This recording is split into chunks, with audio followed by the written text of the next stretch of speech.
c'est effectivement un grand projet qui avait été annoncé par Bertrand Delanoë dans sa campagne en 2008, lorsqu'il a été réélu. C'est un projet qu'il vient de présenter. D'ailleurs, je regrette qu'il ait d'abord été présenté à la presse et non pas aux élus.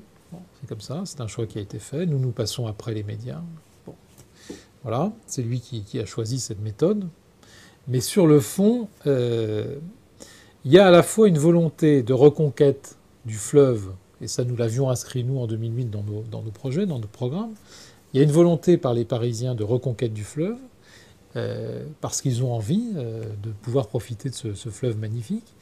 Et puis il y a un axe, ou plutôt deux axes, rive droite, rive gauche, routier extrêmement important, et qui dépasse largement le principe d'une voie purement parisienne. On est là dans un projet qui est un projet de première couronne, voire de toute l'Île-de-France, puisque vous savez que de nombreux habitants de la première et la deuxième, voire de la troisième couronne, traversent Paris par ces voies sur berge. Donc il faut concilier les deux. Il y a un désir des Parisiens de profiter de ce fleuve, et il y a un axe, deux axes majeurs de circulation et de mobilité qui sont indispensables pour la vie économique et pour les transports des Franciliens.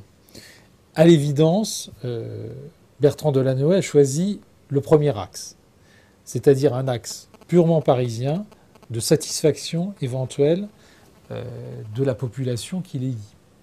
Nous avons une conception beaucoup plus large. Et nous disons, on ne peut pas faire l'impasse sur cet axe majeur de développement et de transport et de mobilité qui est aujourd'hui et qui serait aujourd'hui remis en cause par le projet de Delanoë. Donc il faut concilier les deux. Donc on est en train de réfléchir avec des architectes, avec des urbanistes, pour voir comment on peut tenir les deux bouts de la chaîne.